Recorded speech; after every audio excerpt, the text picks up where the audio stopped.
মুসলিমের পরিচয় দিতে হবে। কে যেন বলল কয়েকদিন আগে, কোন এক বুদ্ধিজীবী, 16 GB 32 GB 64 GB 128 GB 256 GB বুদ্ধিজীবী। বুদ্ধিজীবী বললেন, দেশে আজ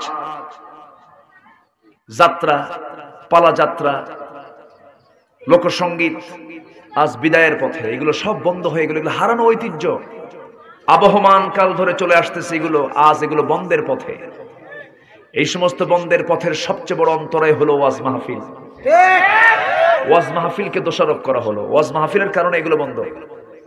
অতএব তাদের দৃষ্টি হচ্ছে ওয়াজ মাহফিল কেমনে বন্ধ করলে এগুলো আবার চালু করা যায়। সম্মানিত ভাইয়েরা, সম্মানিত বন্ধুগণ, আমরা মন্দকে বন্ধ করব, ঠিক কিনা? মন্দকে বন্ধ করব, ভালোকে চালু করব, ভালোকে চালু করব। কার কথা? এই অর্ডার কে দিয়েছেন? আল্লাহ রাব্বুল আলামিন বলেন, তাআওয়ানু আলাল বিররি ওয়াত তাকওয়া ওয়া লা তাআওয়ানু আলাল ইসমি ওয়াল উদওয়ান। তোমরা ভালো কাজে, তাকওয়ার কাজে পরস্পরকে সহযোগিতা করো, ওয়াজ মাহফিল করো, মানবতার কল্যাণে কাজ করো, অসুস্থের পাশে দাঁড়াও, পীড়িতের পাশে দাঁড়াও, মাজলুমের পাশে দাঁড়াও। জুলুমকে তোমরা প্রতিহত করে ফেলো, জালিমের বিরুদ্ধে তোমরা সামনে দাঁড়িয়ে যাও। ফাকিম ওয়াজহাকা লিদ-দীনি হানিফা ফিতরাতাল্লাহিল্লাতী ফাতারান-নাসা আলাইহা লা তাবদীলা লিখালকিল্লাহ যালিকাদ-দীনুল কাইয়্যিম ওয়ালাকিন্না আকসারান-নাসি লা ইয়ালামুন। জোরে বলুন আল্লাহু আকবার। আল্লাহর সামনে হানিফ হয়ে, একনিষ্ঠ হয়ে দাঁড়িয়ে যাও।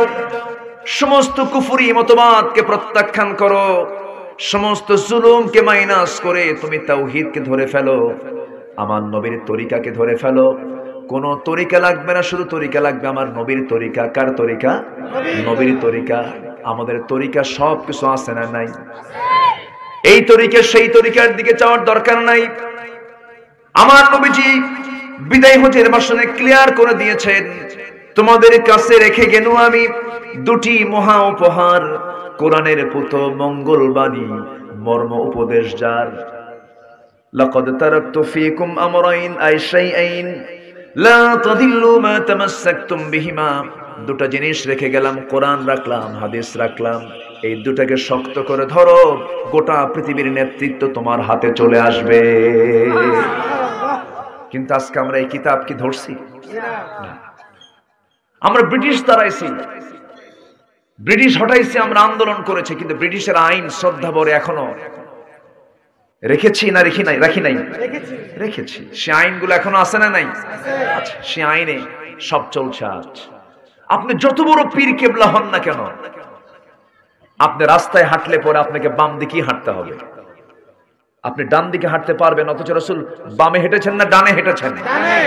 আপনি যত বড় পীর কেবলা হন না কেন, আপনাকে ব্যাংকে যেতেই হয়, কারবার করতেই হয়।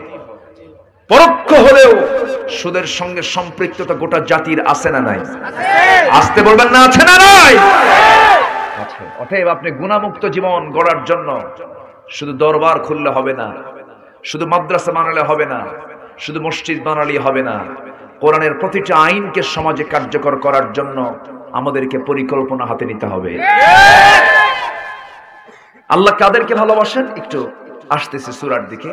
আল্লাহ পাক সূরা সফের মধ্যে বলে দিয়েছেন একটা শ্রেণীকে আল্লাহ পাক খুব ভালোবাসেন। টোটালি আল্লাহ তাআলা 8 শ্রেণীকে ভালোবাসার ঘোষণা দিয়েছেন। কয় শ্রেণীকে বলেন তো? 8 শ্রেণীকে। আমরা একটা একটা করে আজকে শুনবো। সবাই শুনে যাবেন না ইনশাআল্লাহ? জোরে বলি ইনশাআল্লাহ।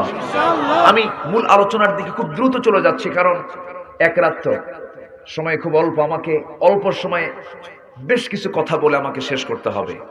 আমাকে কি সবাই সুযোগ দিবেন ইনশাআল্লাহ? কারো কোনো কষ্ট হচ্ছে না তো? জোরে বলি ইনশাআল্লাহ। সম্মানিত ভাইয়েরা, সম্মানিত বন্ধুগণ, আমার আগের মেহমান অনেক সুন্দর কথা বলেছেন।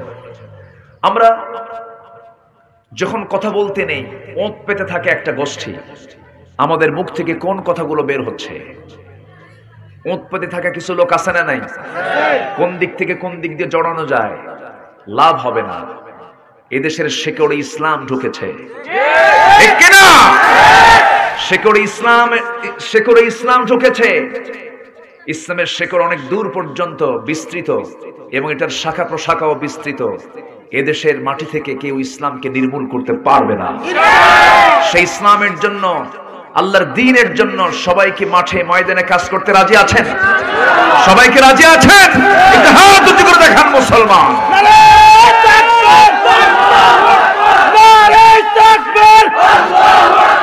ইসলামের শত্রুরা হুঁশিয়ার সাবধান, বিপ্লব বিপ্লব, নারায়ে তাকবীর। সম্মানিত ভাইয়েরা, এই স্লোগান দেওয়া তো জায়েজ নাই নাকি? আমাদেরকে বলে হুজুর মাহফিল আসছেন, তো এইগুলো কি শুরু করলেন আপনি? এরকম চিৎকার কেন? আচ্ছা, নামাজে তাকবীর আছে না নাই বলেন তো? আছে না? আছে। আযানটাই তো তাকবীর। আযানের প্রথমেই কি, প্রথম ডাকটা কি বলেন? আল্লাহু আকবার। আস্তে না জোরে? যখন আমরা জন্ম নিয়েছি, মার পেট থেকে পৃথিবীতে এসেছি, আমার ডান কানে আযান, বাম কানে সাবাত, আকামা। যখন মরে যাবেন, শীত হয়ে সামনে যখন আপনাকে রাখবে, জানাজার তাকবীর যখন শুরু হবে, তখন কি? আল্লাহু আকবার। মাহফিলে অসুবিধা হয়, ময়দানে অসুবিধা হয়, ওদেরকে কুকুর সিগালের মতো বিদায় করা দরকার। সম্মানিত ভাইয়েরা, কথা আছে, আস্তে আস্তে করে বলি। ইনশাআল্লাহ একটা বরকতপূর্ণ জায়গা এটা, ধামতে আলিয়া। লক্ষ লক্ষ আলেম গড়ার একটা কারখানা। আলহামদুলিল্লাহ বলেন, জোরে বলি আলহামদুলিল্লাহ। কুমিল্লা একটি বরকতি এলাকার নাম, জোরে বলি আলহামদুলিল্লাহ। কুমিল্লা নাই এমন কোন জায়গা গোটা দেশে নাই। কুমিল্লা ছাড়া কিছুই হয় না। বলি আলহামদুলিল্লাহ। কুম লিল্লাহ, তাই না? কুম লিল্লাহ, কুম দাঁড়াও লিল্লাহ, আল্লাহর জন্য। বলি আল্লাহু আকবার। সমস্যা কোথায়? ইঙ্গিতে বুঝে নেন, সব বলার দরকার নাই তো আমার। সম্মানিত ভাইয়েরা, আল্লাহ তাআলা এই কিতাবটা দিলেন। আমার কাছে মনে হয় কি জানেন, এই কিতাবটাকে আমরা এত অবহেলায় রেখে দিয়েছি। হাফেজরা শুধু তেলাওয়াত করে। কি তেলাওয়াত করে? তেলাওয়াত করে ইয়া আইয়ুহাল্লাযীনা আমানু লা তাকুলুর রিবা আদআফাম মুদাআফা ওয়াত্তাকুল্লাহ। হে ঈমানদারেরা, তোমরা সুদ খায়ও না। মসজিদ থেকে বের হয়ে সুদ খায়, ঠিক কি না? শুধু তেলাওয়াত করে। কোরআন বলে দিচ্ছে আহাল্লাল্লাহুল বাইয়া ওয়া হাররামার রিবা। বান্দা নামাজে তেলাওয়াত কইরা বাইরে যায়, জন্মের মতো সুদের কারবারে আছে না নাই? কোরআন বলছে ওয়াকিমুল ওয়াজনা বিল কিসত ওয়া লা তুখসিরুল মিজান। ওজনটাকে সঠিক করো, ওজনকে বেঠিক করো না। দাড়ি পাল্লা হাতের মধ্যে নিয়েই কম বেশি শুরু করে দেয়, আছে না নাই? কোরআন বলতেছে আনতাহকুমু বিল আদল, সঠিক বিচার করো, কিন্তু রায় উল্টা হয়ে যায় নামাজ পড়ার পর। ওই নামাজির নামাজ কবুল হবে না। সম্মানিত ভাইয়ের, আমরা শুধু একটা অভিনয় করছি। আমরা কি করি? অভিনয়। নামাজ একটা অভিনয়। নামাজ যদি আমাকে সুদমুক্ত জীবন না করতে শেখায়, নামাজ যদি আমার ভেজাল বন্ধ না করতে শেখায়, নামাজ যদি আমাকে মিথ্যা সাক্ষী থেকে নিজেকে দূরে রাখতে না শেখায়, ওই নামাজ নয়, ওই নামাজ হচ্ছে ভণ্ডামি।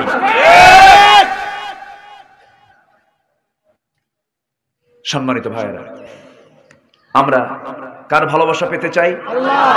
আসতে বলবেন, কার ভালোবাসা? আমরা জনপ্রিয়তা অর্জন করতে চাই কার জন্য? আল্লাহর জন্য। জনপ্রিয়তা কিন্তু ফেরাউনের কম ছিল না। ওর নাম এখন আছে না নাই? ফেরাউনকে চেনে না এমন কোন পাবলিক দুনিয়াতে আছে? হ্যাঁ, ফেরাউনের নাম শোনা নেই এমন কোন পাবলিক আছে? প্রতিটি মানুষের মুখে ফেরাউনের নাম আছে না নাই? সুনামে না দুর্নামে? মুসার নামও আছে না নাই? আছে। সুনামে না দুর্নামে? সুনামে। সুনামে। সুকর্ম আর কুকর্মের কারণে ফেরাউনের নামটা নিলেও তো সব পাওয়া যায়। থামেন থামেন, কোরআন শরীফের আয়াত আছে ওয়া ফিরআউনা ওয়া হামানা ওয়া জুনুদাহুমা। আপনি কোরআনের আয়াতের মধ্যে আছে তোর নাম, 5টা অক্ষর দিয়ে ওর নাম হয়েছে, 50টা সওয়াবও পাবেন। কিন্তু এর পরেও ওর নামটা কোরআনের আসার পরেও কোন ব্যক্তির নাম কি ফেরাউন আছে? না। মুসা নাই? আছে। এখানে মুসা কই? কই মুসা? হাত তোলো। এই যে একজন মুসা হাত তুলছেন। দেখি ইব্রাহিম কই? এই যে দুটো ইব্রাহিম দেখেন, বাপ দুটো বসে আছে এখানে, ওখানে দুটো ইব্রাহিম। আচ্ছা দেখি আর কি কব? ইউনুস কই? ইউনুস, ও যে ইউনুস। আচ্ছা তারপরে ঈসা কই? ঈসা। ইসহাক কোথায়? ইসহাক ও মাদ্রাসায় আছে। একজন কিছু মাদ্রাসায় আছে। আচ্ছা ঠিক আছে। আইয়ুব কই? আইয়ুব, আইয়ুব আশেপাশে আছে, এখানে থাকে নাই। ওই যে আইয়ুব একজন আছে। আইয়ুব। দেখি ফেরাউন কে? ফেরাউন আছে? ফেরাউন আছে? নমরুদ আছে? হামান আছে? শাদ্দাদ আছে? আবু জেহেল আছে? উতবা শাইবা আছে? কিন্তু ইতিহাসে ওদের নাম আছে না নাই? আছে। সম্মানিত ভাইরা, হাজী সাহেব হজ করে আসছে। জনগণ বলতেছে হাজী সাহেব আপনার যে নাম এবার ফুটছে, চতুর্দিকে আপনার সুনাম, আপনি হাজী মানুষ হজ করে আসছেন, এবার আপনার নামটা চতুর্দিকে, আপনার নাম শুধু সব জায়গায়, হাজী সাহেব খুব ভালো মানুষ, এবার হজ করে আসছে। তবে এবার আপনার নাম যতটুকু ফুটছে, চতুর্দিকে ছড়িয়ে পড়েছে, এর চাইতে বেশি নামটা ছড়িয়ে পড়ছিল যে বছর আপনার বউ অন্যের সঙ্গে বের হয়ে গেছিল। কি কথা কি বুঝতে পারতেছেন? তাহলে জনপ্রিয়তা কিন্তু দুভাবে হয়, একটা হলো সুকর্মে, আরেকটা কি? কুকর্মে। কুকর্মে। আমরা জনপ্রিয় হতে চাই ভালো কাজে না মন্দ কাজে? জোরে বলি ইনশাআল্লাহ। আর জোরে বলি ইনশাআল্লাহ। ভালো কাজ করে যাব। ভালো কাজের প্রাপ্তি কে দিবেন? আল্লাহ। পৃথিবীতে না পেলেও আমাকে দেবেন কে? আল্লাহ। আমার ভাইয়েরা, আল্লাহ রাব্বুল আলামিন সূরা সাফের শুরুর দিকে আল্লাহ রাব্বুল আলামিন সুন্দর করে তার নিজের পরিচয়টা আগে তুলে ধরছেন, তিনি কেমন, তিনি কে। আল্লাহ রাব্বুল আলামিন বলছেন সাব্বাহা লিল্লাহি মা ফিস সামাওয়াতি ওয়া মা ফিল আরদ ওয়া হুয়াল আজিজুল হাকীম ইয়া আইয়ুহাল্লাযীনা আমানু লিমা তাকুলুনা মা লা তাফআলুন। জোরে বলুন আল্লাহু আকবার। সকল পবিত্রতা সেই মহান রবের জন্য, যিনি আসমান বানিয়েছেন, যিনি জমিন বানিয়েছেন। সকল আসমানের মালিককে? আল্লাহ। আসমানকে একটা না 7টা? একটা না 7টা? 7টা আসমান বানালেন কে? আল্লাহ। সাবআ সামাওয়াতের মালিক কে? আল্লাহ। আল্লাহ রাব্বুল আলামিন বলছেন এই জমিনের মালিক আমি, এই জমিনের ভিতরে যা কিছু আছে সব আমি বানিয়েছি। তোমার চোখের সামনে যা পড়ে এবং তোমার চোখের আড়ালে যা কিছু আছে সব আমি আল্লাহ রাব্বুল আলামিন বানিয়েছি। এই যে আমি তোমাকে জানিয়ে দিলাম আমি কেমন, আমার ক্ষমতা কেমন। ও বান্দা, শেষ আয়াতের, এই আয়াতের শেষ দুটি শব্দ তিনি প্রয়োগ করে পুরোটাই পরিচয় দিয়ে দিলেন। তিনি বলছেন ওয়া হুয়াল আজিজুল হাকীম, তিনি হচ্ছেন মহা পরাক্রমশালী, মহাবিজ্ঞানময়।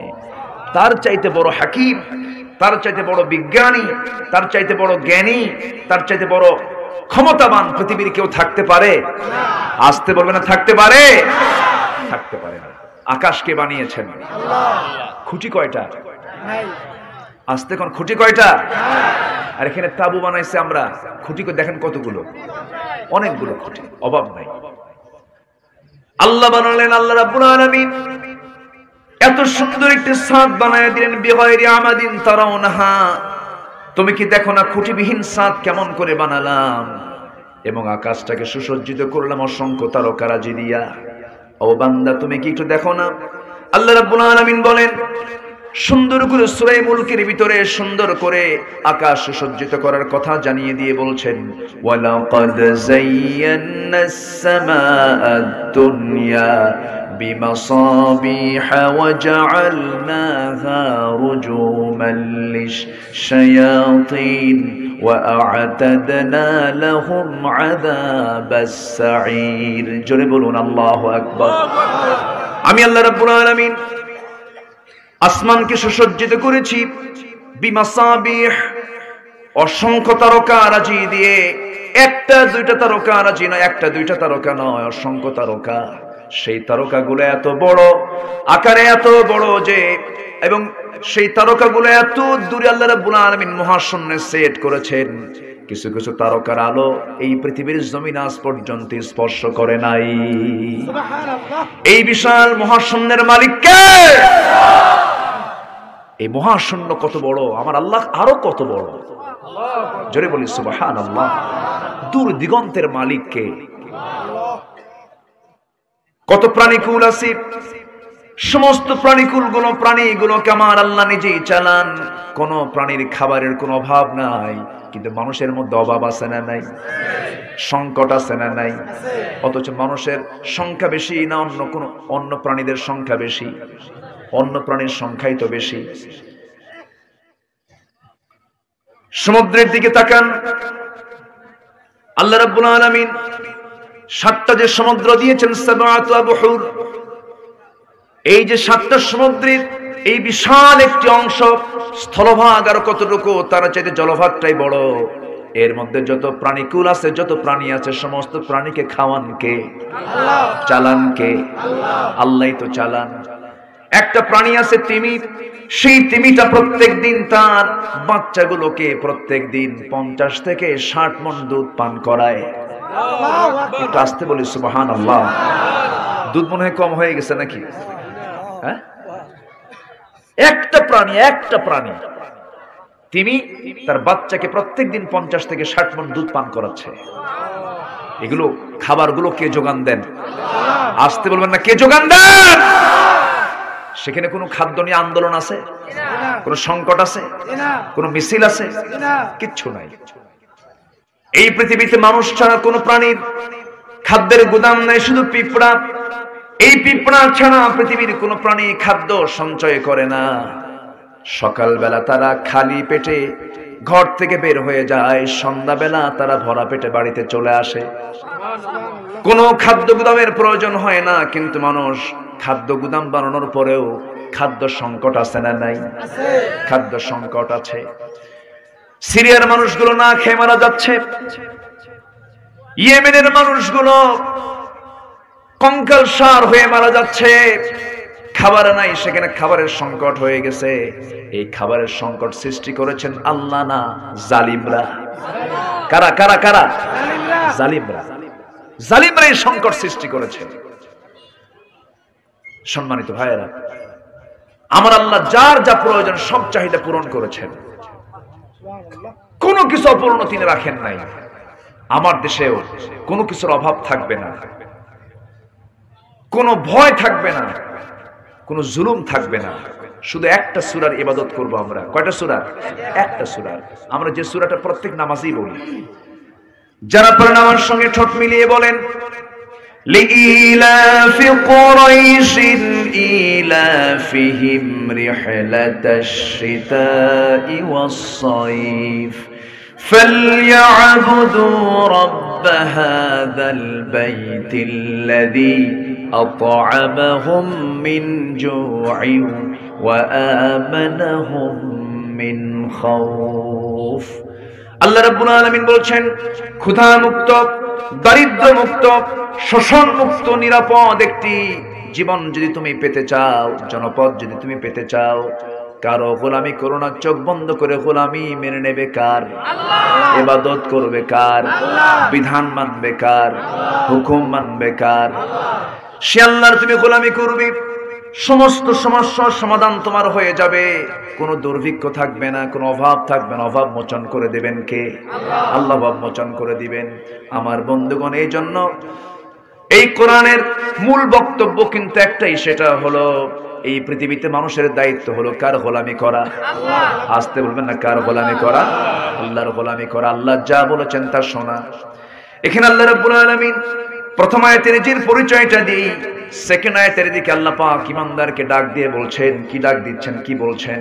ইয়া আইয়ুহাল্লাযীনা আমানু লিমা তাকুলুনা মা লা তাফআলুন। এখানে বান্দার একটা স্বভাবের কথা বলা হয়েছে। অধিকাংশ বান্দার মধ্যে এই স্বভাবটা কাজ করে, তোমরা যা বলো তা করো না, তোমরা তা বলতে যাও কেন, যা তোমরা করো না। কার কথা? আমি কি শেষ করে দেব? তো দু একজন করে উঠে যায়। হ্যাঁ, অনেক রাত হয়ে গেছে। হ্যাঁ,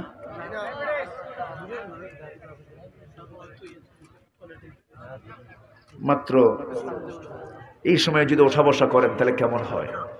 না আমি দোয়া করে দেব নাকি? কেউ যাবেন না দয়া করে। কোন আলোচকের সামনে থেকে যখন কেউ ওঠে তখন আলোচকের কলিজা থেকে তারগুলো ছিঁড়তে থাকে, খুব কষ্ট হয়। কারণ এটা তো ফুল, এই বাগানের ফুল। আপনারা একটা করে উঠবেন, সৌন্দর্য কি হবে? নষ্ট হবে। আমরা কেউ উঠবো না, জোরে বলি ইনশাআল্লাহ। বসে থাকবো, সওয়াব পাবো। বসে থাকবো, কি হবে? সওয়াব হবে। আমরা থাকবো, জোরে বলি ইনশাআল্লাহ। সম্মানিত ভাইরা, আল্লাহ তাআলা ঈমানদারকে ডাক দিয়ে বলছেন, তোমরা সেই কথা কেন বলতে যাও যা তোমরা করো না? তাহলে বলার সাথে আমাদের আমলের সম্পর্ক থাকার দরকার আছে না নাই? আছে। যা আমল করব তা বলবো, যেটা আমল করব না তা বলতে যাব না। এটা কার পরামর্শ? আল্লাহ। এই স্বভাবটা যার মধ্যে থাকবে সেটা হচ্ছে মুনাফিকের স্বভাব। জি। আমার দেশে মুনাফিক নাই তো? আছে। মুনাফিক আছে আমার দেশে? আছে। মুনাফিকের স্বভাবটা হলো সে যা বলে তা করে না, যা বলে তা করে না। যখন সে কথা বলে মিথ্যা কথা বলে, আমানতের খেয়ানত করে, বেহুদা বাজে কথা বলে, একটার কথা আরেকটার সাথে লাগায় দেয়। এরকম লোক আছে না নাই? আচ্ছা, এদের পরিচয় আল্লাহ পাক সুন্দর করে তুলে ধরেছেন, একটা বড় সূরাই দিয়েছেন। সেই সূরার নাম হলো সূরা মুনাফিকুন। সূরার নাম কি? মুনাফিকুন। মুনাফিকুন সূরা বড় না কাফিরুন সূরা বড়? মুনাফিকুন সূরা বড়। কোন সূরা বড়? মুনাফিকুন। মুনাফিকুন বড়, কাফিরুন ছোট। মানে কি? কাফেরের চিত্র চিত্রায়িত করতে 3 লাইন। এই কাফেরের চিত্র চিত্রায়িত করতে 3 লাইন। আর মুনাফিকের চিত্র চিত্রায়িত করতে অনেক অনেক কথা। থাক লাগবে না, দরকার নেই। আজ মুনাফিক চোখের সামনে দিয়ে ঘোরাফেরা করে, আছে না? আছে না নাই? সম্মানিত ভাইরা, ধর্ম নিয়ে ব্যবসা নাকি আলেম উলামারা করে। যেরকম নাউজুবিল্লাহ। নির্বাচন যখন চলে আসে, প্রার্থীদের মাথায় কি ওঠে? বলেন বলেন বলেন। সারা বছর টুপি নাই, নির্বাচনের আগে মাথায় কি? টুপি। মাশাআল্লাহ। হাতে কি? থামেন। আসরের নামাজ ভোট চাইতে যায়, এক আসরের নামাজ 4 বার পড়ে। কবার পড়ে? যেখানে যায় সেখানে যায় নামাজ চায়, ভাই নামাজটা পড়ে নেই। কথা বোঝেন নাই? সম্মানিত ভাইয়েরা, এগুলো কি ইমানদারের লক্ষণ না মুনাফিকের লক্ষণ? সেদিন এক বেচারি বলতেছে, প্রশ্ন করছে, হুজুর আমার কাছে এক প্রার্থী এসে ভোট চাইলো, আমার টাকা দিল 2000, আমি টাকাটা নিয়ে খাইছি হুজুর, কিন্তু ভোট ওরে দেবো না, আমার কি খাওয়া জায়েজ হয়েছে? চিন্তা করছেন প্রশ্নের সাইজ দেখেন। ইলেকশন করতে নিয়ে যদি কোটি কোটি টাকা কেউ খরচ করে, সে কি খেদমত করবে না শোষণ করবে? খেদমত করবে না শোষণ করবে? শোষণ করবে। কষ্ট পাচ্ছেন আপনারা? আমার ভাইয়েরা, কথা এবং কাজকে এক করতে হবে। যার জবান ভালো হয়ে যাবে তার ঈমানটা ভালো হয়ে যাবে, যার জিহ্বা কন্ট্রোল তার ঈমানটা কন্ট্রোল। ইদা আসবাহা ইবনা আদম ফাইনাল আ'দা কুল্লু শাইইন তাকফুরুল লিসান ইত্তাকিল্লাহা ফিনা ফাইন ইসতাকামতা ইসতাকামনা ওয়া ইন আওয়াজাজতা আওয়াজাজনা। কোন বান্দা যখন ঘুম থেকে ওঠে সকালবেলা, গোটা দেহের অঙ্গ প্রত্যঙ্গ গুলো সব জড়ো হয়ে এক জায়গায় হয়ে জিহ্বার কাছে চলে আসে। জিহ্বাকে বলে, হে জিহ্বা, তুমি আল্লাহকে ভয় করো আমাদের জন্য। তুমি জিহ্বা যদি ঠিক থেকে যাও আমরা ঠিক থেকে যাব, আর তুমি জিহ্বা যদি বেঠিক হয়ে যাও আমরাও বেঠিক হয়ে যাব। কথা বলে কি দিয়া? লিমা তাকুলুনা, কথা বলে কি দিয়া? জিহ্বা দিয়া। জিহ্বাটাকে কন্ট্রোল করতে হবে। যার জিহ্বা কন্ট্রোল, তার ঈমানটা কন্ট্রোল হয়ে যাবে। আমার নবী অনেক জায়গায় বলেছেন, মান আযমানু লি, যে ব্যক্তি আমার জন্য জামিন হয়ে যাবে দুই চলের মধ্যস্থিত বস্তু, দুই উরুর মধ্যস্থিত বস্তু, গোপনাঙ্গের এবং জিহ্বার যে হেফাজত করবে, আমি রাসূল তার জন্য বেহেশতের জামিন হয়ে যাব। জোরে বলি সুবহানাল্লাহ। মুখ দিয়ে যা আসবে তাই বলা যাবে না, যা মনে হবে তাই করা যাবে না। আমার বন্ধুগণ, আমার নবীজিও কথা বলেছেন, আমার নবীজির বয়ান সাহাবায়ে কেরামরা শুনেছেন। তবে হ্যাঁ, নবীজি কথা বলেছেন, সে সমস্ত কথার সীমাবদ্ধতা ছিল, একটা সীমাকে অতিক্রম তিনি কখনো করতেন না। আবার যে কৌতুক ইসলামে নেই তাও কিন্তু না, কৌতুক আছে, তবে সেই কৌতুকের মধ্যেও শিক্ষা থাকার দরকার আছে না নাই? আমার নবীজি একদিন বয়ান করছিলেন সাহাবীদের মাঝে, হঠাৎ করে সামনে থেকে এক সাহাবী বলছেন, ইয়া রাসূলুল্লাহ, আমার কিছু ওয়াজ আপনাকে আজকে শুনতে হবে। আমার নবীজি বলেন, ঠিক আছে তুমি বলো তোমার ওয়াজটা শুনি হুজুর। আমার ওয়াজটার কি শোনাবো আপনাকে? জাহেলি যুগে আমি একটা মূর্তির পূজা করতাম, মূর্তিটাকে খুব ভালোবাসতাম। ওই মূর্তিটাকে নিয়ে আমি বুকে রাখতাম, পিঠে রাখতাম, মাথায় তুলে রাখতাম, এত সম্মান শ্রদ্ধা ভক্তি করতাম, বিশ্বাস করতাম। কিন্তু একদিন আমি কোন একটা সফরে গেলাম, সেই মূর্তিটাকে করলাম কি, আমার প্রকৃতির কাজে সাড়া দেবার জন্য মূর্তি তো সাথে নেওয়া যায় না, আমি মূর্তিটাকে উঁচু জায়গায় রেখে দিলাম। উঁচু জায়গায় রেখে দিয়ে আস্তে করে আমি আড়ালে চলে গেলাম, শৌচকার্য কমপ্লিট করলাম। শৌচকার্য কমপ্লিট করে এসে দেখি আমার সেই শ্রদ্ধার মূর্তির মাথা থেকে পা পর্যন্ত পুরাটাই পানি দিয়ে ভেজা। তো ভাবলাম মনে হয় রহমতের কোনো পানি। এই চিন্তা মাথায় নিয়ে আমি আমার জিহ্বাটা দিয়ে লেহন করলাম, একটু চাটলাম, দেখি যে আমতা আমতা গন্ধ।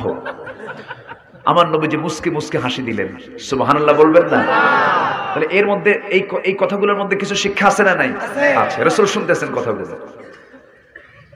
আমার নবীজি বললেন, তারপরে কি করলা হুজুর?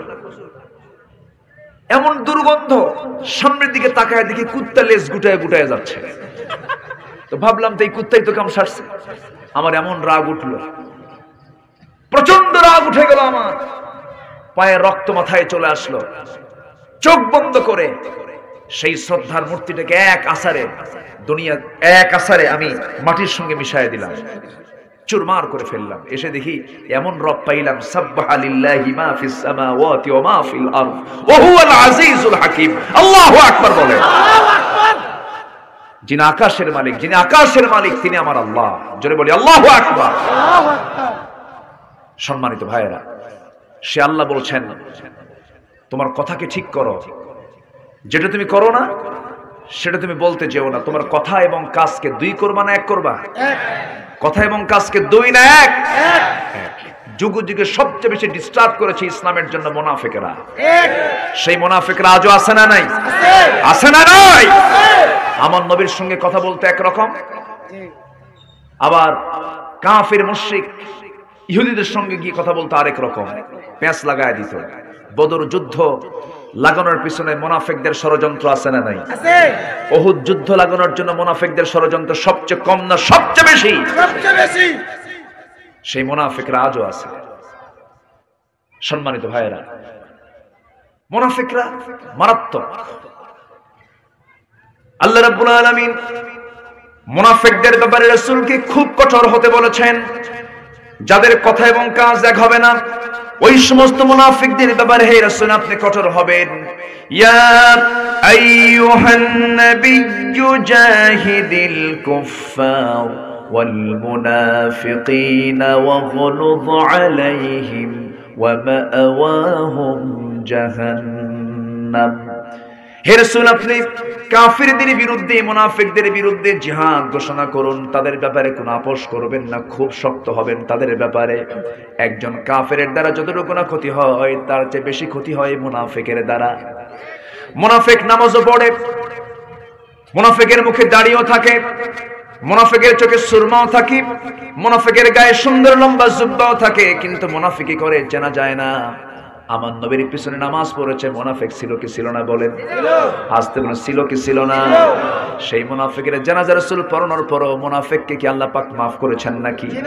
ইস্তাগফির লাহুম আও লা তাস্তাগফির লাহুম ইন তাস্তাগফির লাহুম 70 মাররা। হে রাসূল, আপনি তার জানাজা পড়া করবেন কি? আপনি তার জন্য 70 বার যদি আপনি আমার কাছে maaf চান, আমি তাকে maaf করব না, কারণ মুনাফিকদের জন্য কোনো maaf নাই কার কাছে? আল্লাহর কাছে। এজন্য আমাদের জবান হবে, আমাদের জবান হবে ঈমান। জবান দিয়ে যা বলবো আমরা আল্লাহকে সাক্ষী রেখে বলবো, মান কানা ইউমিনু বিল্লাহ ওয়াল ইয়াউমিল আখির ফালইয়াকুল খায়রান আও ইয়াসমুত। যে ব্যক্তি আল্লাহর প্রতি ঈমান আনলো, পরকালকে বিশ্বাস করলো, সে যেন কোনো কথা বলতে গেলে উত্তম কথা বলে, আর না কথা থাকলে পরে চুপ থাকে। চুপ থাকলেও তার জন্য নাজাত হয়ে যাবে। সুবহানাল্লাহ। আমরা কথা বলবো কম, কাজ করব বেশি, কাজ করব বেশি। আমার ভাইয়েরা, আমার বন্ধুগণ, আল্লাহ রাব্বুল আলামিনের এই দুনিয়া জুড়ে যত বান্দা আল্লাহ রাব্বুল আলামিন পাঠিয়েছেন, কিছু কিছু বান্দার ওয়াজ কোরআনে কোট করেছেন। একজন ব্যক্তির ওয়াজ, যিনি নবীও ছিলেন না, রাসূলও ছিলেন না, কালো কুসকুসে মানুষ ছিলেন, সমাজে তার কোনো পরিচয় ছিল না, কিন্তু সেই লোকটা আল্লাহর কাছে এত প্রিয় ছিলেন। আমার আপনার ওয়াজ নয় 50 বছর, 60 বছর, 100 বছর থাকবে, এরপরে আর থাকবে না, কিন্তু একজন কালো কুসকুসে মানুষ, আল্লাহ পাক যাকে নবুয়ত দেন নাই কিন্তু হিকমত দিয়েছেন, তার কথা আল্লাহর কাছে এত পছন্দ হয়েছে, আল্লাহ পাক কোরআনের মতো কিতাবের মধ্যে তার ওয়াজগুলো কোট করেছেন। জোরে বলি সুবহানাল্লাহ, আরো জোরে বলি সুবহানাল্লাহ। সেই ওয়াজগুলো কোট করেছেন।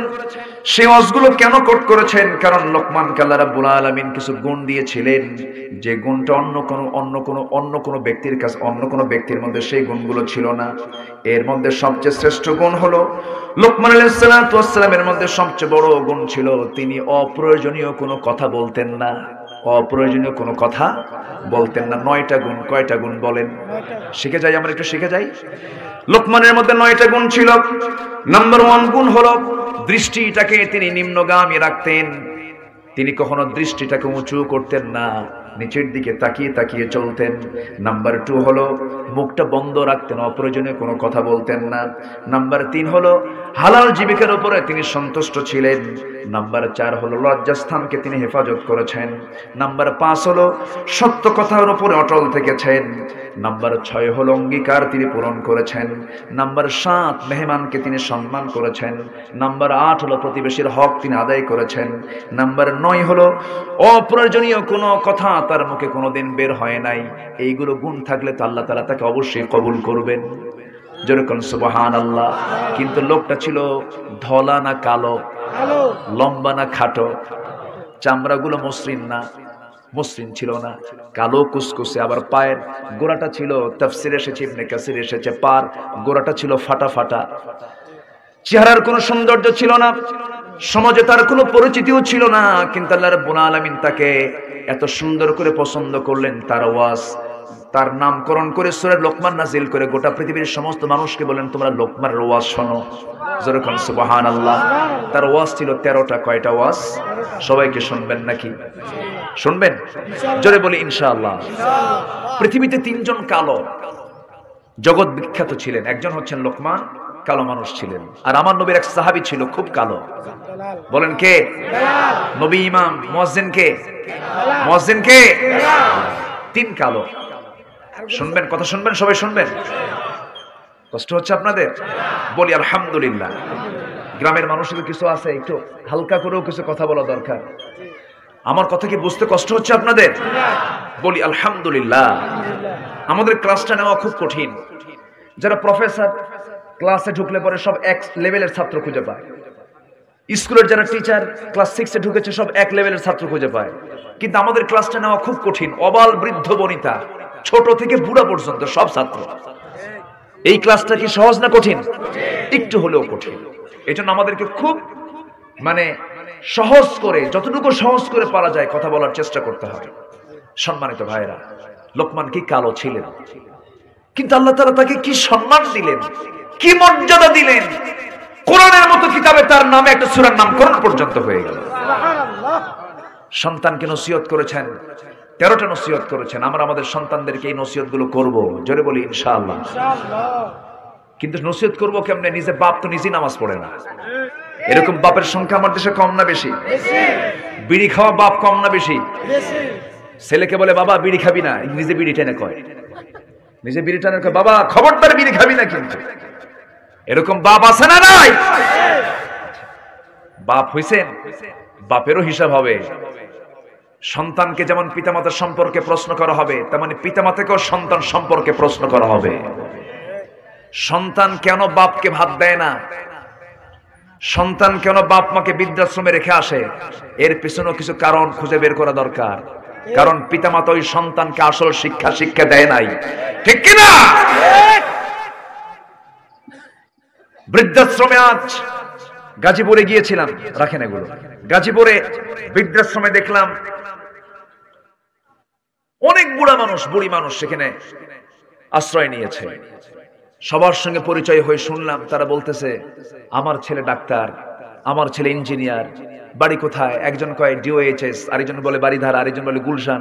কি এই জায়গা থেকে আপনারা এই জায়গায় কেন? কে বাবা আমার ছেলেপেলেরা অনেক বড়, খুব ব্যস্ত, আমাদেরকে দেখার সময় পায় না। যে জ্ঞানের মধ্য দিয়ে বাপ মাকে দেখার সময় পাওয়া যায় না, ওই জ্ঞান দিয়ে জান্নাত পাওয়া যাবে না মুসলমান। সকল জ্ঞান আপনি হাসিল করেন, সমস্যা নেই। আপনি ডাক্তার হন, ইঞ্জিনিয়ার হন, জজ হন, ব্যারিস্টার হন, আইনজীবী হন, লয়ার হন, যা হন না কেন, সিনার ভিতর আগে কোরআনটা তুলে দিবেন, ঠিক কিনা? আপনার সন্তান নিয়ে কোনো টেনশন হবে না, শুধু সন্তানের হাতে শুধু একটা কিতাব তুলে দিবেন, সব ঠিক হয়ে যাবে ইনশাআল্লাহ। সম্মানিত ভাইয়েরা, সম্মানিত বন্ধুগণ, আমরা কোরআন শুনবো বেশি, গান শুনবো হ্যাঁ? তাও গান শুনবেন। এতক্ষণ ধরে এই চিন্তা করলেন আপনারা কোন অশ্লীল গানের মাঝে কোন সম্পর্ক রাখা যাবে? সম্পর্ক রাখা যাবে? যাবে না। আরেকজন ছিলেন কালো, বেলাল। বলেন তো কে? বেলাল কি পড়াশোনা করতে পেরেছেন? না। বেলাল ছিলেন গোলাম, লিখতেও পারতেন না, পড়তেও পারতেন না।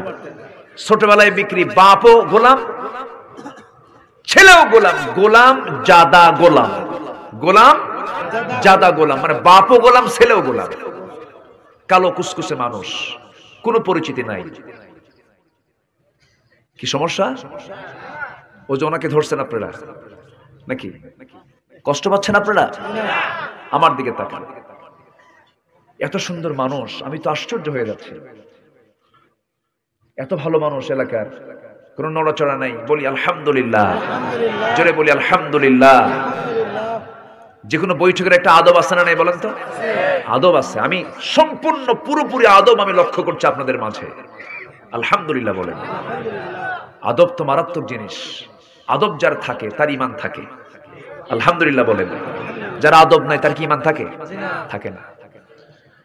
সে তো এতিম নয় যার বাপ মারা গেল। লাইসাল ইয়াতীম মান মাতা ওয়ালিদাহু ইন্নাল ইয়াতীমা ইয়াতীমাল ইলমি ওয়াল আদাবি।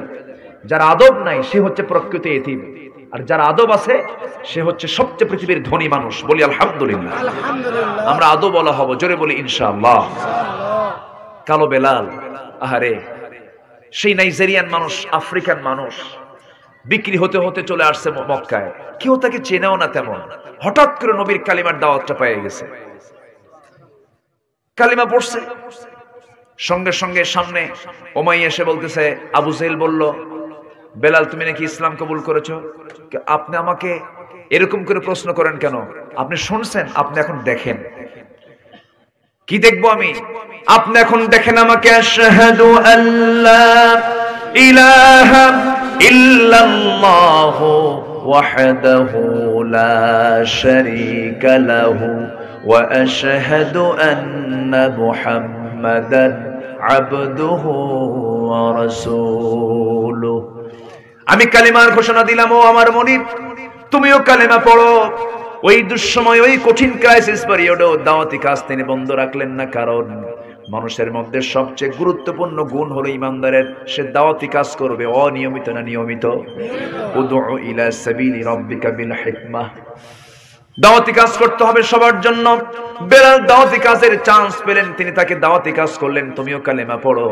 উমাইয়া বলছে, তুই কি জানিস আমি তোর এইটার জবাব কি দিতে পারি? বেলাল মুসকে মুসকে হাসি মেরে বলেন, আমি আমার জীবনকে উৎসর্গ করে দিয়েছি ইসলামের জন্য, দ্বীনের জন্য।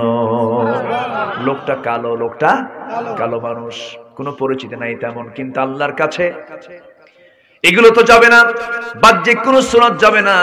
ইন্না আকরামাকুম ইনদাল্লাহি আতকাকুম, আল্লাহর কাছে সেই লোকটাই সবচেয়ে বেশি দামি যে সবচেয়ে বেশি ভয় করে কাকে? আল্লাহকে ভয় করে। গণভবনের সামনে, গণভবনের ভিতরে একজন মানুষ থাকেন, গোটা দেশের প্রথম নাম্বার নাগরিক। আবার সেই গণভবন বঙ্গভবনের সামনে একটা রাস্তার ফকির যদি সেই জায়গায় থাকে, সেই ফকিরটা যদি আল্লাহর কাছে সবচেয়ে বেশি, আল্লাহকে সবচেয়ে বেশি ভয় পায়, ওই এক নাম্বার ব্যক্তির চাইতে ফকিরটা আল্লাহর কাছে বেশি দামি। জোরে বলি সুবহানাল্লাহ। আমরা সম্মান পেতে চাই কার কাছে? মর্যাদা পেতে চাই কার কাছে? আল্লাহর কাছে আমরা পেতে চাই। সাইয়েদনা বেলাল রাদিয়াল্লাহু তাআলা আনহুর কথা কে না জানেন?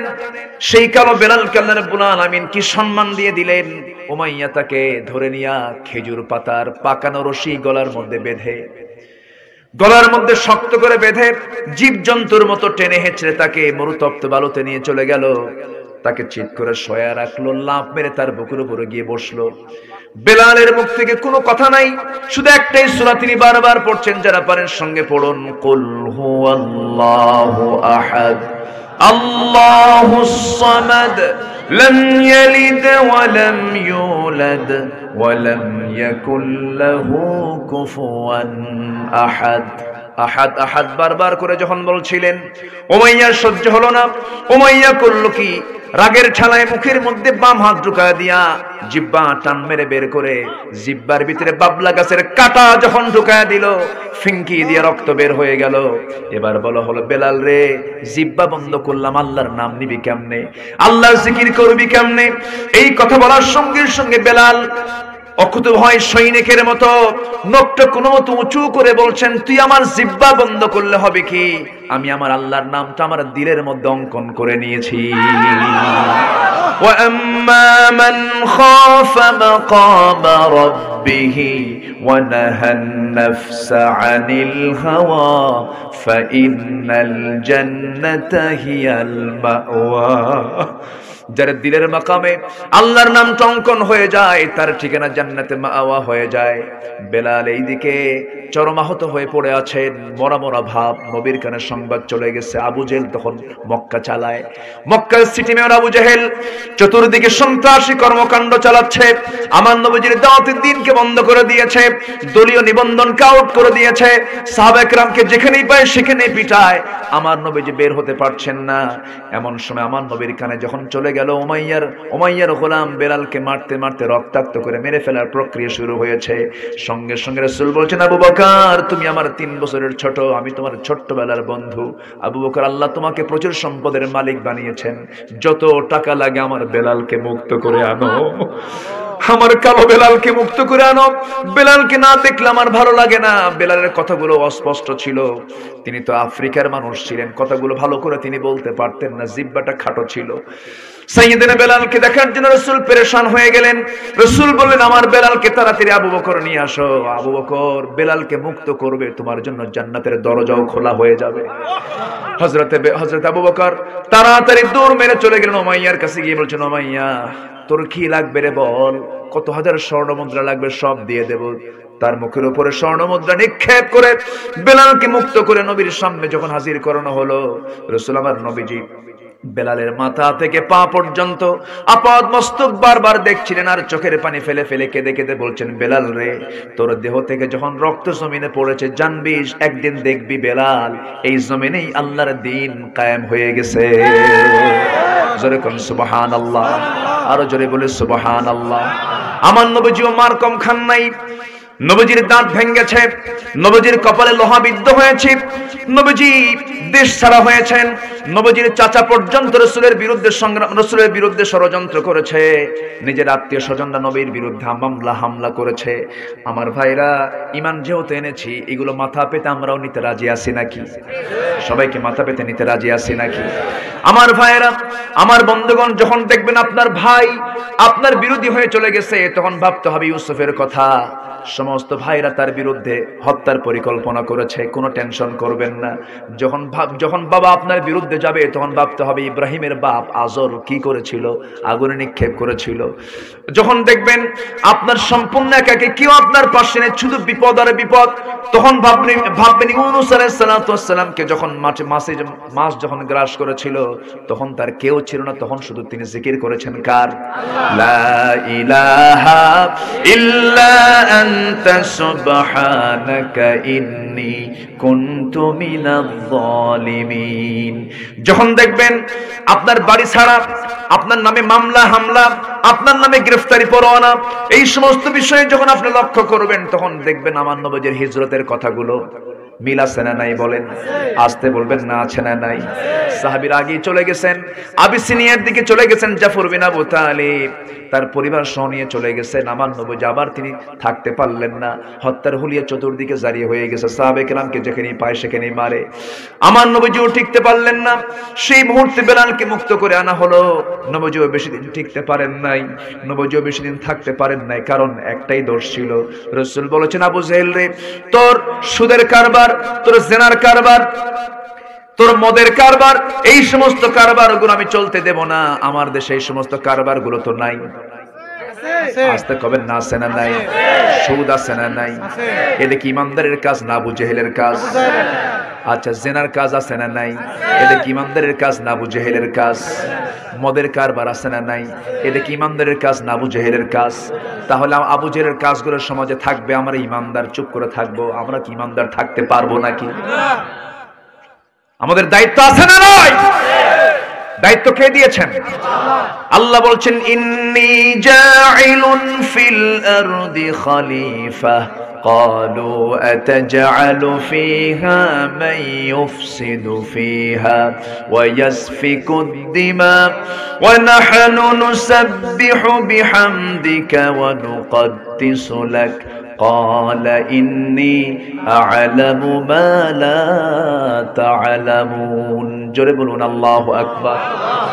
আল্লাহ রাব্বুল আলামিন আরেক জায়গায় বলছেন, তোমাদের মধ্যে অবশ্যই এমন একটা টিম থাকা দরকার, ওয়ালতাকুম মিনকুম উম্মাতুন ইয়াদউনা ইলাল খায়র ওয়া ইয়ামুরুনা বিল মা'রুফি ওয়া ইয়ানহাউনা আনিল মুনকার।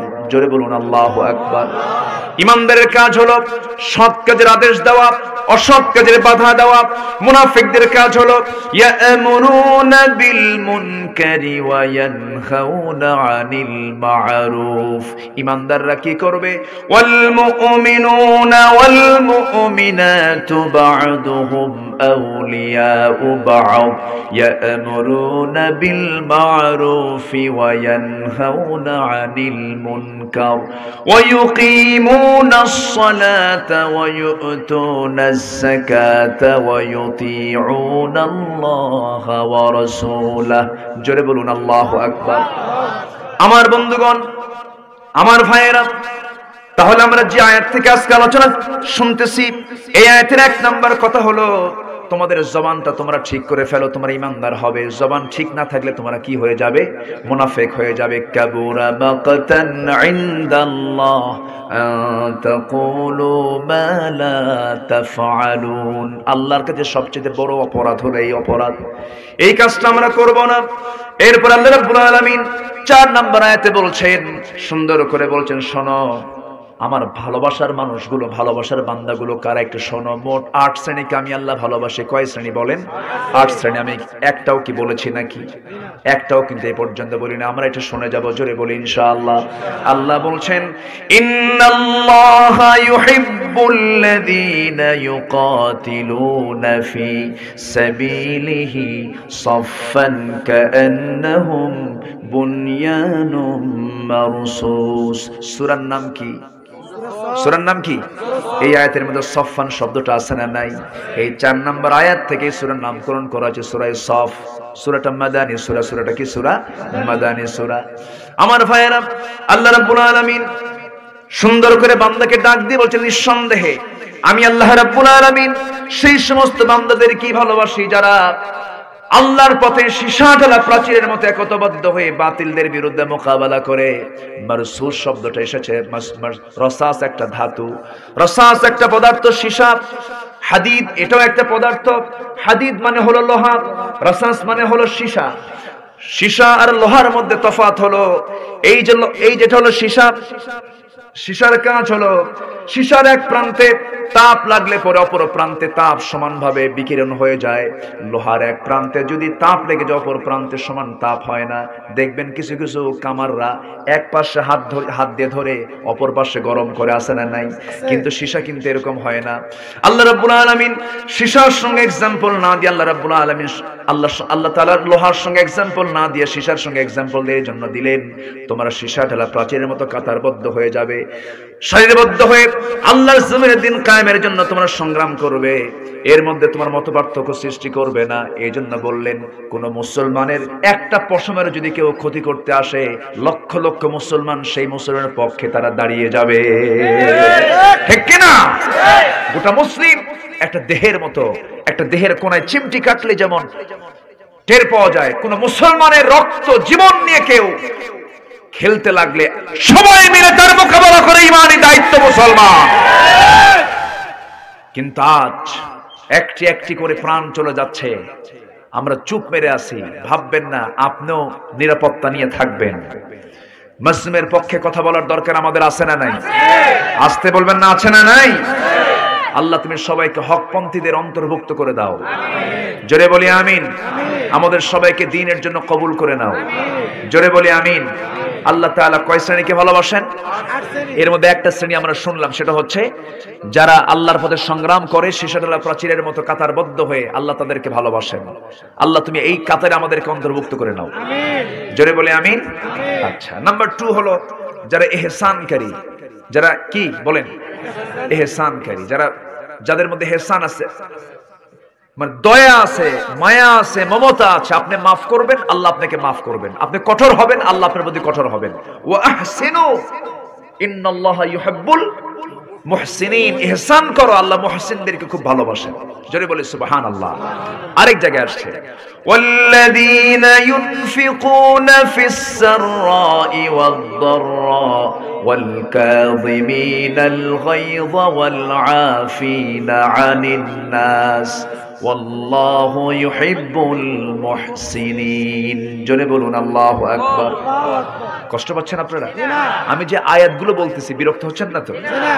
আর না এরকম মনে করতে, হুজুর আমরা বাংলা জানি, আরবি তো বুঝি না, এত আরবি কোন কেন? এরকম শ্রোতাও কিন্তু আছে। উত্তরবঙ্গে মাহফিলে গেলে, উত্তরবঙ্গের মাহফিলগুলো ধরেন বিশেষ করে রংপুর, কুড়িগ্রাম, ঠাকুরগাঁর ওইদিকে যদি আপনি বেশি আয়াত বলেন, তখন মাঝে মাঝে আমার এরকম রেকর্ড আসছে, সামনে শ্রোতা, হুজুর একটু বাংলা কন। কি কথা বুঝতেছেন কি আপনারা? এরকম আছেন। কোরআন তো আর বাংলা না, কোরআন কি? কোরআনটা কি? আর দক্ষিণবঙ্গ তো আলেমদের ডিপো, আলহামদুলিল্লাহ বলবেন না? সবচেয়ে বেশি আলেম কোন জেলায়? ভালো করে কোন, খালি কুমিল্লা কুমিল্লা। হ্যাঁ, চট্টগ্রাম। যাই হোক, বিভাগটা আছে তো নাকি? এই বিভাগই তো নাকি? যাক, আমি আর কোনো কিছু ইন্ডিকেট করলাম না। তবে যতটুকু জানি যে গোটা দেশে আলেমদের নেতৃত্ব দেয় মোটামুটি নোয়াখালী। বলি আলহামদুলিল্লাহ। বৃহত্তর নোয়াখালীতে আলেম ওলামার সংখ্যা আসতে কোন কেন একটু বেশি, আলেমদের সংখ্যা একটু বেশি। কুমিল্লা কম না, কুমিল্লা তো কুমিল্লার সঙ্গী তো নোয়াখালী, তাই না? কুমিল্লা আছে যেখানে, নোয়াখালী পাশাপাশি। জি, কিন্তু ওই দিকে একটু আলেম ওলামার সংখ্যা একটু বেশি।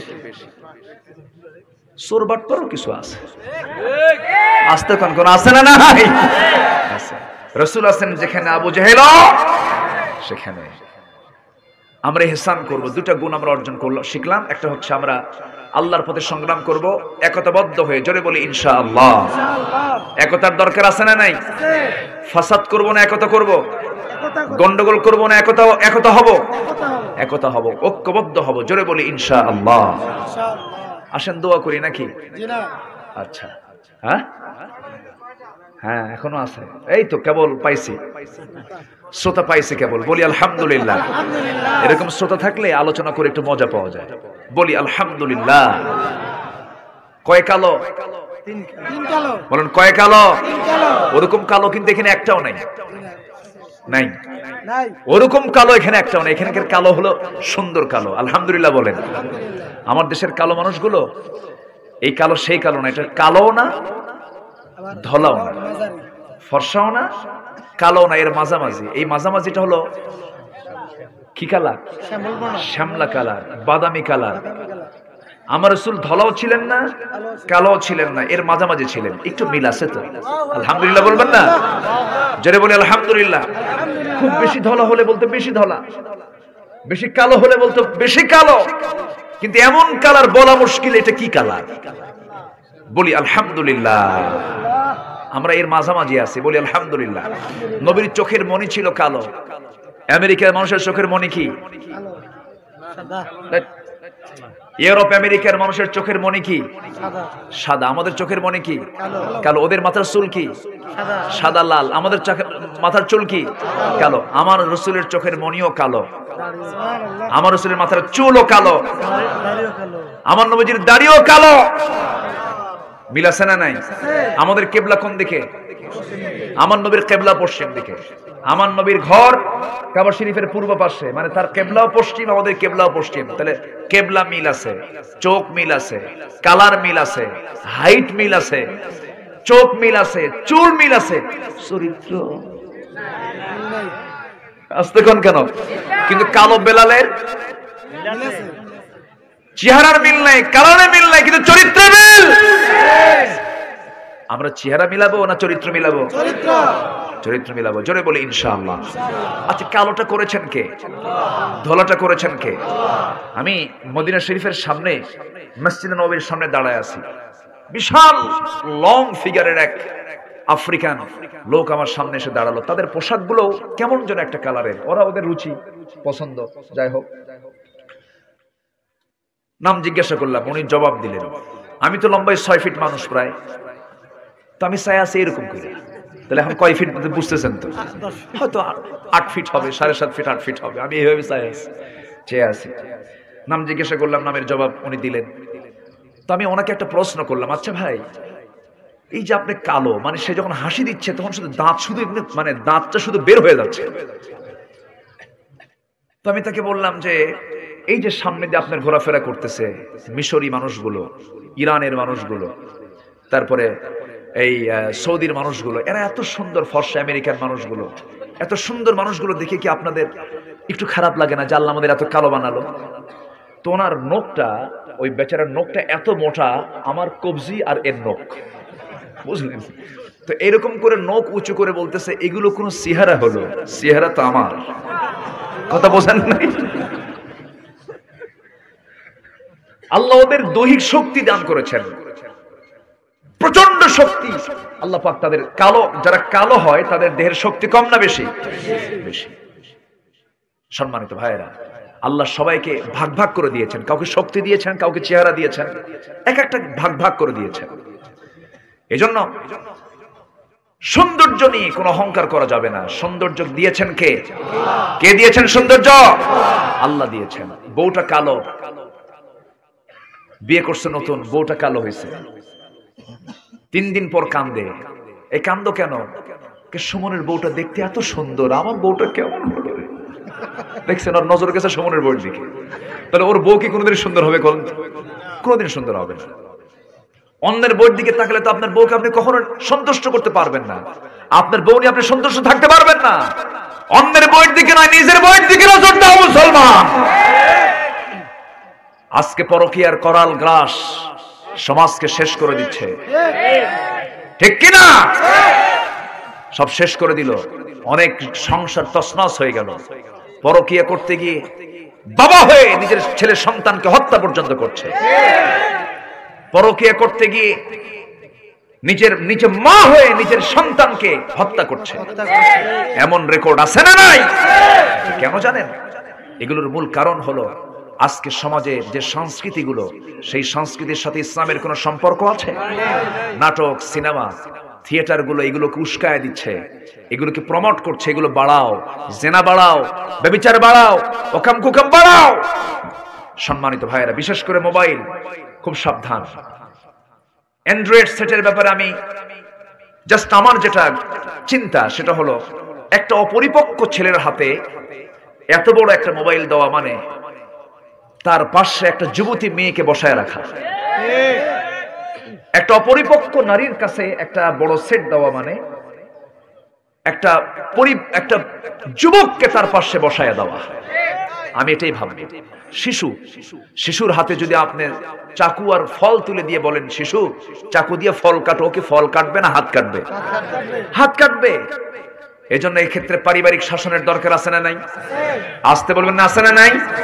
আপনি প্রবাসে থাকেন, আপনার বউকে অ্যান্ড্রয়েড সেট কিনে দেওয়ার দরকার নাই। আপনার ওইরকম কি বলে ওই ভিডিও কল দেওয়ার দরকার নাই। আপনার ভিডিও কলে তো আপনি সরাসরি বউকে পাচ্ছেন না, কি দরকার? জাস্ট আমি কথার কথা বলছি। আপনার বউকে, আপনার স্ত্রীকে আপনি ভালোবাসেন, সে আপনাকে ভালোবাসে, কোনো সমস্যা নেই। কিন্তু এই ভিডিও কল দিতে যদি ভিডিও কলটা স্বামীর কাছে যদি আরেকজনের কাছে চলে যায়, সুবিধা না অসুবিধা? সুবিধা না অসুবিধা? সমাধান না সংকট? সমাধান না সংকট? সংকট। পাহারা দিতে হবে, বউকে পাহারা দিতে হবে, স্বামীকে পাহারা দিতে হবে। স্বামী বউয়ের পাহারাদার, বউ স্বামীর পাহারাদার। যেখানে যাবেন বউকে সাথে নিয়ে যাওয়া উত্তম। রাসূল উহুদে গেছেন, বউ থুইয়া না বউ নিয়া? রাসূল হিজরত করেছেন একা না বউ নিয়া? বউ নিয়ে হিজরত করেছেন। যুদ্ধের ময়দানে রাসূল কখনো বউকে সাথে ফেলে যান নাই। অভিযানে গেছেন বউকে সাথে নিয়ে। আমার ভাইয়েরা, বউ যদি সাথে থাকে, বউ হচ্ছে ইমানের পাহারাদার। কেমনে দেখেন, পাশে বউ আছে, আপনি সামনে হাঁটতেছেন, কোন একটা পরনারী যদি সামনে পড়ে, আপনি কি তাকাতে পারবেন? আসতে কোন কেন তাকাতে পারবেন? যদি একবার নজর যায়, আধা মিনিট 30 সেকেন্ড তাকাইছেন, আর এই দৃশ্য যদি আপনার বউ দেখতে পায়, হয়তো সেই সময় কিছু বলবে না। কিছু সন্ধ্যার সময় তো ডাক দিচ্ছেন, সুইটি এদিকে আস, তোমার সুইটি, ঠিক আছে, ঠিক কিনা? ভয় খাইছেন নাকি? আমি কি অবাস্তব কিছু বলতেছি? এজন্য হুন্না লিবাসুল লাকুম ওয়া আনতুম লিবাসুল লাহুন্না। সে তোমার পোশাক, তুমি সে তোমার পোশাক, তুমি তার পোশাক। জেনে বলে সুবহানাল্লাহ। মিলেমিশে থাকো, সাথে সাথে থাকো, অঙ্গাঙ্গী হয়ে থাকো। আল্লাহু আকবার বলে। সম্মানিত ভাইয়েরা, আবার কিছু কিছু মহিলা আছে একটু সুন্দরী, স্বামীটি একটু কালো, খুব বড়াই করে। এরকম মহিলা মনে হয় দেবীদারে নাই? আছে, দেবীদারে আছে। বউটা খুব সুন্দর, স্বামীটা কালো হয়ে গেছে, খুব দামাক দেখায়। কিছু হইলে গন্ডগোল লাগলি বলে, শোনো তোমার চেহারা দেখো তো, আয়নায় মুখ দেখো তো, তোমার সঙ্গে যে আমার সংসার হয়েছে তোমার 14 গোষ্ঠীর কপাল, কি একটা খোঁটা মেরে দিল। এরকম মহিলা তো আছে না? এরকম মহিলা আছে? এগুলো করা যাবে না। মা 3 জন কালো, কয়জন কালো? আরেকজন কালো সাহাবী, আমার নবীজির সাহাবী ছিলেন, খুব কালো, খুব ঘন কালো ছিলেন। থামেন, ওটা পরে বলতেছি। প্রসঙ্গ যখন এখানে আসলো, সেই সাহাবীটা রাসূলের সামনে গিয়ে বললেন, হুজুর আমার কি বিয়ে হবে না? রাসূল বললেন, কেন? এত মেয়ে দেখলাম, আমার কপাল মন্দ, আমার বিয়ে নাই। রাসূল বললেন, কে বলেছে তোমার বিয়ে হবে না? অবশ্যই বিয়ে হবে, আমি তোমার দায়িত্ব নিলাম, যাও। সাহাবী দারুণ খুশি, হুজুর সত্যি কি বিয়ে হবে? হ্যাঁ বিয়ে হবে। কার সাথে? সুন্দরী একটা মেয়ের সঙ্গে তোমার বিয়ে হবে। কার মেয়ে? ইবনে ওহাবের মেয়ে। হুজুর সত্যি কি বিয়ে হবে? অবশ্যই বিয়ে হবে। আমার নবী যে বিয়ের দায়িত্ব নিয়েছেন, জোরে কোন সুবহানাল্লাহ। এখন কিছু কিছু লোক বিয়ের দায়িত্ব নেয়, ঘটক আছে না নাই? হাসা কথা না মিছা কথা? বলেন বলেন, হাসা না মিছা? আমার ছেলে তো বিয়ে করার জন্য এক পায়ে খাড়া, মানে ঠ্যাং একটা নাই, কথা বোঝেন নাই? আর মেয়ে তো বিয়ে বসার জন্য একদম কথাই কয় না, মানে বোবা। এরকম মিথ্যা কথা বলে ঘটকি করে, এরকম আছে না নাই? লিমা তাকুলুনা মা লা তাফআলুন। এগুলো করা যাবে না। রাসূল তো ঘটক ছিলেন। আমার নবীজি বলেন, যাও। সাহাবী বলেন, ইয়া রাসূলুল্লাহ আপনি আমাকে একটু দলিল করে দেন। চিঠি প্রস্তুত করে দেন। চিঠিখানা সুন্দর করে ভাঁজ করে নিয়ে মেয়ের বাবার সামনে গিয়ে এই কালো সাহাবী গিয়ে বলতেছে, এই মেয়ের বাপ, এই যে চিঠিখানা পড়ো, তাড়াতাড়ি ব্যবস্থা করো। আল্লাহু আকবার বলবেন না? সাহাবী চিঠিখানা খুলেই দেখে যে রাসূলের পক্ষ থেকে চিঠিখানা এসেছে। খুব খুশি হলেন, রাসূল আমার মেয়েকে নিয়ে চিন্তা করেন। খুব খুশি হলেন। খুব খুশি হয়ে বলছেন, শোনো আমার রাসূলের সাহাবী, তুমি তো কালো মানুষ, আমি তো আমার মেয়েকে তোমার সঙ্গে বিয়ে দিতে প্রস্তুত, যেহেতু রাসূল প্রস্তাব দিয়েছেন। কিন্তু বিয়ের ব্যাপারে সিদ্ধান্ত হলো, মেয়ে যদি রাজি না হয় কিছুই করার নাই। আমার মেয়ের যদি পছন্দ হয় বিয়েটা হয়ে যাবে। এই অধিকার নারীকে কে দিয়েছেন? আল্লাহ দিয়েছেন। জোর করে কোনো সিদ্ধান্ত দেওয়া যাবে না। আমার মেয়ে যদি রাজি হয়ে যায় বিয়ে হয়ে যাবে। আমার বিশ্বাস আমার মেয়ে আমার কথার বাইরে যাবে না। আমার বিশ্বাস, আমি তার বাবা হয়ে বলছে, আমার মেয়েটা আমার কথার বাইরে কখনো যাবে না। এমন মেয়ে সন্তান দেখুন বাংলার ঘরে ঘরে আছে। হ্যাঁ, ঘরে ঘরে আছে নাকি? বাপ বলে, মা সুন্দর ছেলে, মেডিকেলের ছাত্র, এমবিবিএস পাস করেছে, মুখে একটু দাঁড়িয়ে আছে, মা 5 ওয়াক্ত নামাজ পড়ে, পরহেজগার। কাচ্চা, বাবা ঠিক আছে নিয়ে আসো দেখি। দেখতে গেছে, দেখে যখন দেখে লম্বা দাড়ি, মাথায় টুপি, বলে, বাবা কি তোমার চয়েস? এ তো চাচা। এ কি হয়ে গেছে? চাচা হয়ে গেছে। রুচির পরিবর্তন হয়ে গেছে। আজ ওই সাহাবী ইবনে ওহাব মেয়ের সামনে গিয়ে দাঁড়ালেন। মেয়ে কাঁদতে কাঁদতে বলছে, বাবা তুমি আমার চেহারার দিকে তাকায় কি মনে করছো? বাপ বলছে, মা তোমার চোখে পানি, আমার মনে হয় তোমার সম্মতি নাই। বলছে, বাবা বুঝতে ভুল করছো, মানুষের কান্না দু প্রকার, একটা হচ্ছে আনন্দের, একটা হচ্ছে দুঃখের। আমার আনন্দের কান্না। আমার নবীজি আমার বিয়ের সিদ্ধান্ত নিয়েছেন, যার সঙ্গে তার সঙ্গে আমার বিয়ে হয়ে যাবে। জোরে বলে সুবহানাল্লাহ। আমার ওয়াজগুলো কি মায়েরা শুনতেছে? আশেপাশে মায়েরা আছে? আমার ভাইয়েরা, মেয়ের বাপ বাইরে এসে বলতেছে, ও সাহাবী সাদ আস-সুলাইমি, আমার মেয়েও রাজি, আমিও রাজি। সাদের আনন্দ দেখে কে দৌড় মেরে চলে গেলেন নবীর কাছে, গিয়ে বলছেন, ইয়া রাসূলুল্লাহি, মেয়ে রাজি হয়ে গেছে, মেয়ের বাপও রাজি হয়ে গেছে, আমিও রাজি, হুজুর বিয়েটা তাড়াতাড়ি দিয়ে দেন। যুবকদের মধ্যে বিয়ের উন্মাদনা থাকে কি থাকে না বলেন? থাকে। বিয়ের উন্মাদনা থাকা দরকার। বলি আলহামদুলিল্লাহ। বিয়ে করো যুবকরা, বিয়ে করো, কিন্তু অকাম কুকাম করো না। আসতে কোন কেন? বিয়ে করো, তোমার যৌবন ঠিক থাকবে, তোমার চরিত্র ঠিক থাকবে। অকাম কুকাম করতে যেও না। তুমি যদি নিজেকে কন্ট্রোল নাই করতে পারো, সোজা বাড়িতে গিয়ে বলবা, আব্বার সামনে দাঁড়িয়ে বলো, আব্বা বিয়ে করাও। ঠিক কিনা?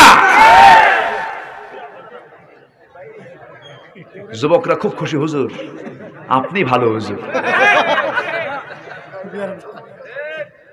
বাস্তব তো। আজকে যুবকরা বিয়ে করতে চায় না, আছে না নাই? আছে না নাই? বিয়ে করতে চায় না। বিয়ে করার দরকার নাই তো। বিয়ে ছাড়াই তো দুষ্টামি হয়, আছে না নাই? এগুলো করা যাবে না।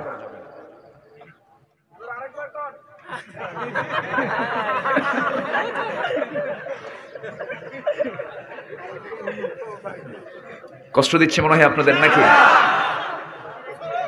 সাহাবীর কথা বলতেছি তো। সাহাবী বলতেছেন, তাড়াতাড়ি বিয়ে দেন। সব রাজি হয়ে গেছে। রাসূল বললেন, টাকা আছে? হুজুর টাকা পাবেন কোথায়? টাকার দায়িত্ব আমারে দিলে আমার জীবনে বিয়ে হবে না।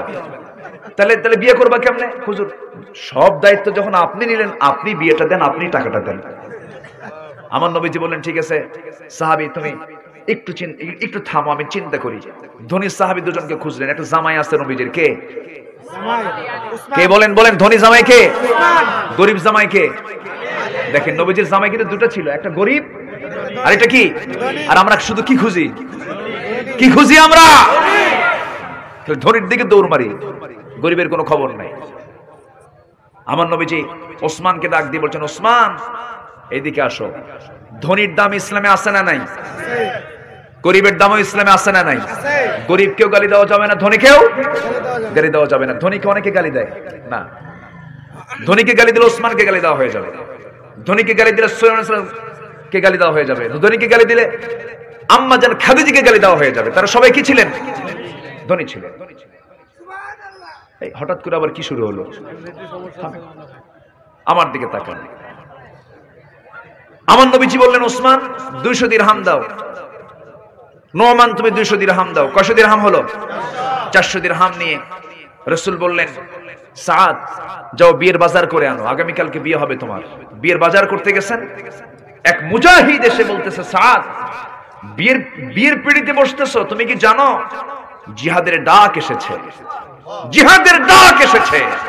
ইন্নাল্লাহা ইউহিব্বুল্লাযীনা ইউকাতিলুনা ফি সাবিলিহি সাফফান কান্নাহুম বুনিয়ানুম মারসুস।